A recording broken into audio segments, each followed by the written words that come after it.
If you don't realize it for the past 3 days, you don't go toilet, you know if you shit. You don't press a more, you take one food, take this food. You do all kind of position, you know, she no say, it didn't say fiber no day your body.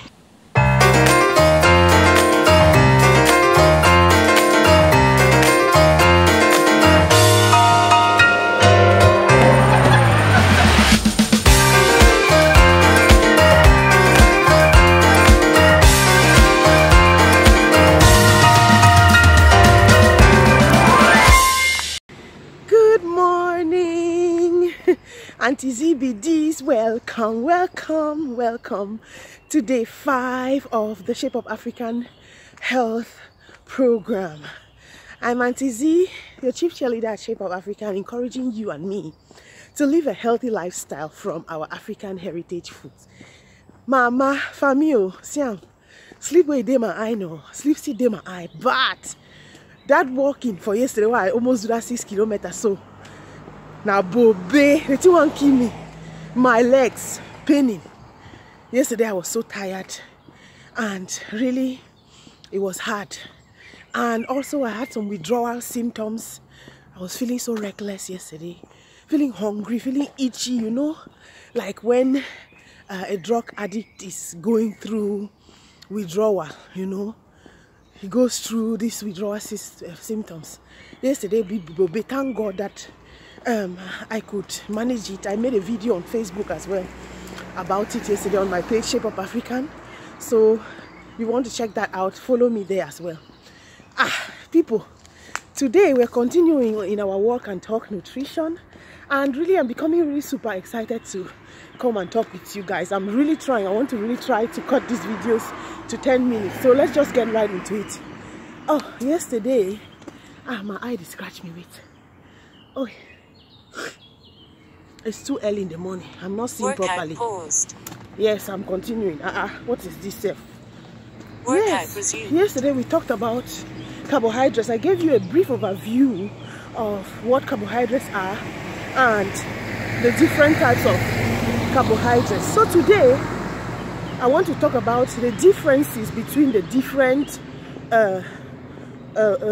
components of carbs, because we said that carbs are made up of sugars, starches and fiber, right? If you haven't watched that video, click the link that is popping up right now over here and watch the previous video to get that overview. But we made the case yesterday and said that carbohydrates are made up of sugars, starches and fiber. Today particularly I want to talk about what fiber got to do with it, you know, because like I've been talking yesterday, say carbohydrate has been so demonized that many people, especially Africans that I talk to, they always blame our weight gain on our carbohydrate them, like yam and all of that. So today I want to let us get a little bit more into the carbohydrate wahala, and then I want to talk more a little bit about fiber, especially.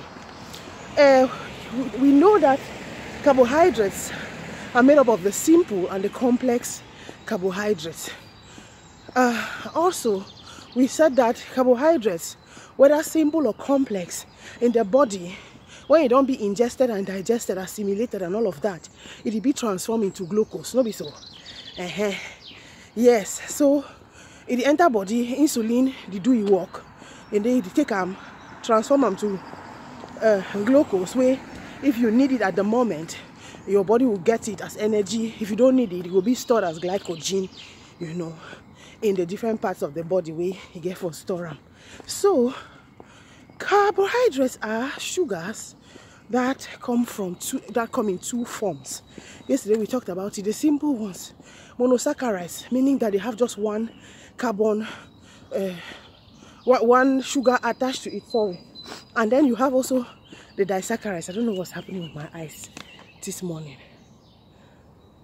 I beg, take this video like live video. I'm not editing anything.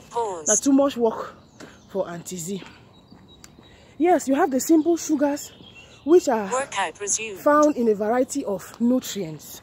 You have simple sugars which are found in table sugar, like we mentioned, which is a monosaccharide. We have the disaccharides. What am I talking about? We have, it's not easy to multitask like this, to be talking and walking and thinking at the same time. So what was I saying? We have simple sugars which are found in a variety of foods, e.g. fruits and vegetables. Okay, fruits and vegetables also contain a certain amount of simple sugars, which is naturally occurring simple sugars. And then you have the single sugars, which are the monosaccharides found in glucose and fructose. You know, fructose is the sugar that is found in fruits. And then you also have the double, as well, disaccharides, which are two sugars attached to the carbon molecule. And disaccharides you can find in foods like, for example, processed foods. Actually, all the processed foods you find them there. You have the galactose, you have lactose and stuff like that. So these are the simple sugars, and we also know that simple sugars are called simple because they are easily broken down. Their saccharide molecules are not so long, so they are easily broken down. That is the reason why when you consume them, they just get assimilated, digested very quickly, and the glucose is released quickly to give you a sugar high in the body. Okay, so that's it. And then you have the complex carbohydrates, which are also called the polysaccharides. Complex carbohydrates are made up of 3 or more sugars attached to the carbon molecule.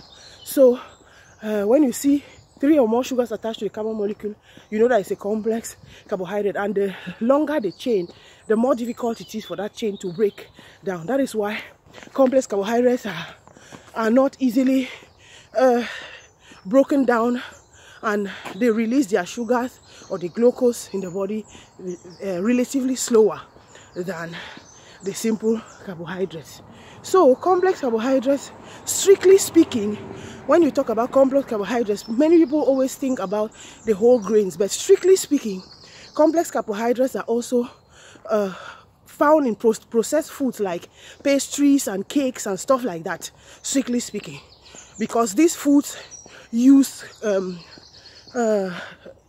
have carbohydrates or molecules, saccharide molecules that are long chains. Okay, also some of them.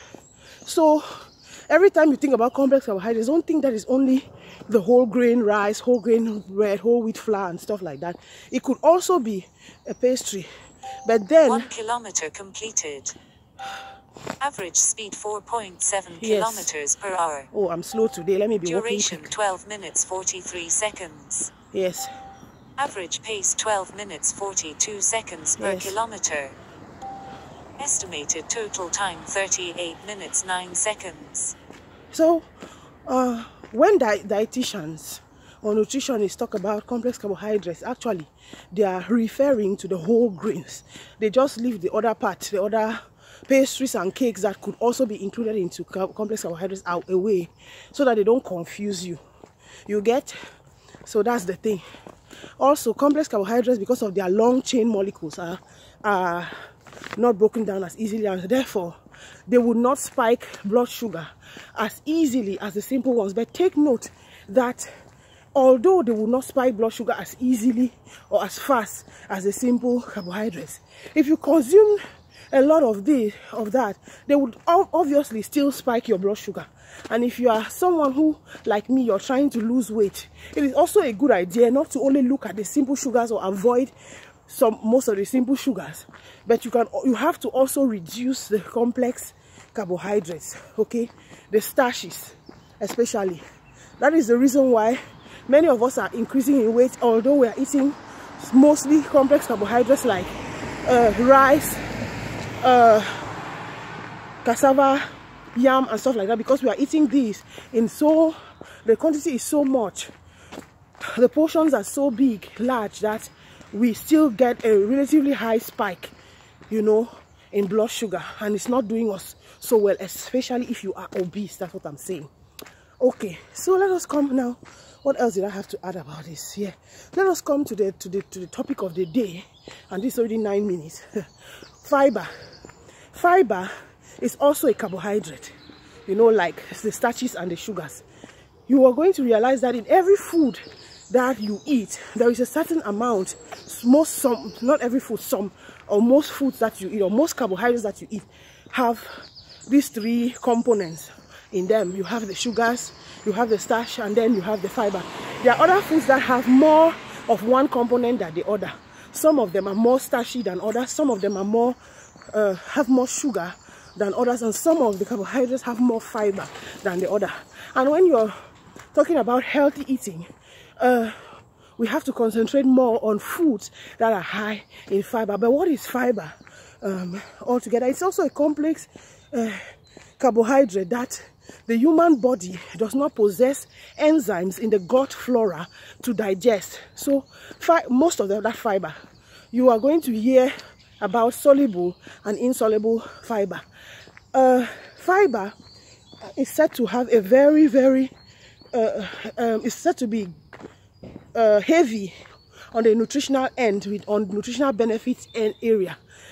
And the benefits of fiber depend also on if they are soluble or insoluble fiber. Soluble fiber means fiber that is soluble in water, and insoluble means it's not soluble. That means it doesn't how do I put it? It need to melt, you know. More put and so soluble fiber it go melt. Insoluble fiber it no go melt. Do you understand? If you understand, respond below. If you don't understand, let me know that you don't understand, so that I can see again how I'll better explain it to you.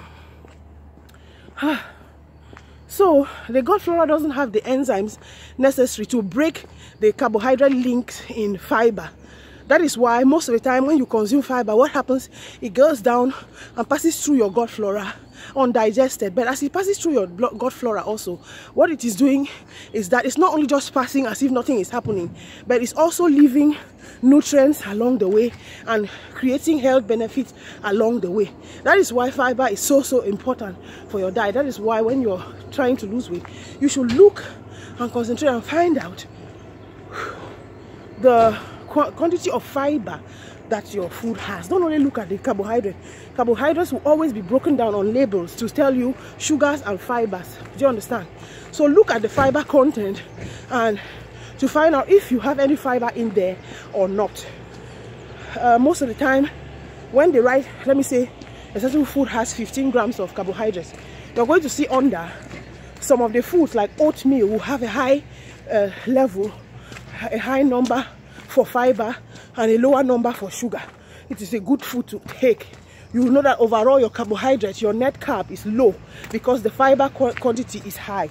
Makes sense? So what does fiber do? Because it travels undigested in the gut flora, it's going to provide nutrients along the way. So it's going to encourage the growth of healthy bacteria in the gut flora. And you guys know that the gut flora needs bacteria for digestion. So fiber is great at that. It all work in being and say, ma, give them this bacteria where they need them for other chop them. You understand? And but the benefits of fiber go way beyond just passing along the gut flora and leaving helpful bacteria. I mean, if you know sometime when you don't chop some particular chop them, you won't go shit, you know fish shit. You should don't know you press anyhow, you know come out. I know it. Sometimes if you don't take care, your butt go tear, now blood go to show. That's because you're having constipation problems, you're having digestive problems as a result of probably the kinds of food that you are eating. So if you don't realize that for the past 3 days, you don't go toilet, you know if you shit. You don't depress am you take one food, take this food. You do all kind of position, you know, she no say, it didn't say fiber no day your body. So make sure that you are consuming fiber. And you should realize that the body needs both types of fiber, as I mentioned. The soluble and the insoluble, all of them are necessary for us. The benefits of soluble fiber, that means the one way it melt for water. It being I say it go lower your probability for get constipation, and it go regulate your bowel movement. Is that not a good thing? If you enter toilet, who knows that feeling? That when you enter toilet, you just sit down, everything just comes out, it just flows. Let it flow, let it flow, let it flow, let it flow. It just flows. It's a good feeling, master. You feel fine inside your body. I know it, oh, I know it. Yes, so that's what soluble fiber is going to do. And soluble fiber can be gotten from fruits and vegetables. That is why you should be eating your fruits and vegetables. Very, very important. Those of you who don't like fruits and vegetables, don't like salad, so this one is important for you. If you want to go to the toilet and do your business there without getting too stressed, you better be consuming. You will get it from fruits and vegetables, from beans, from peas, your cocky beans, moi moi.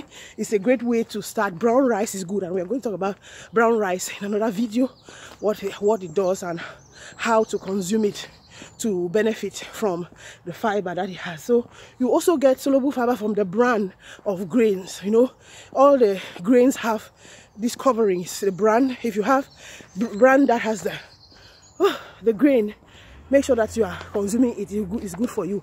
And then about the insoluble fiber, the insoluble fiber now will help now reduce the strain that you would have had from excretion. You see, as the two they connect, it reduces the strain. So when you consume insoluble fiber, the strain will be reduced. No, go to force yourself. You say you want shit come on. You push them. You push buttocks this side, push buttocks this side, push buttocks this side. You come on.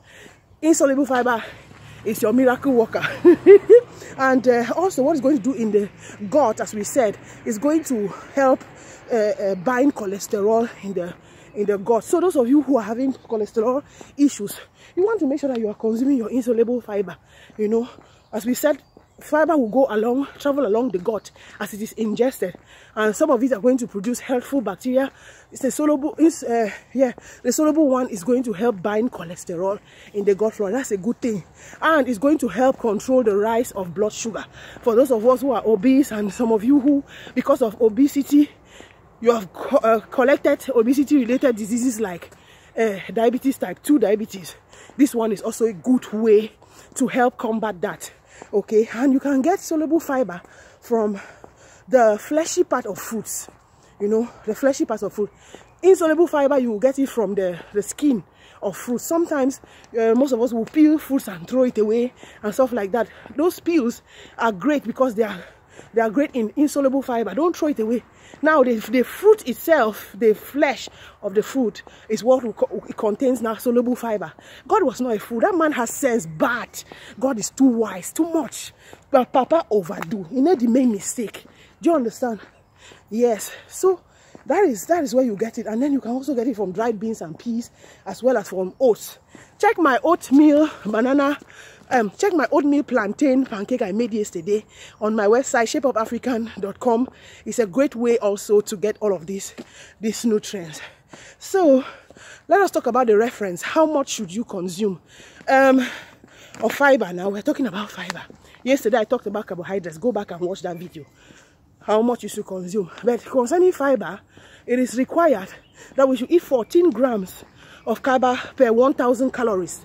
That's a little bit of a complicated histoire.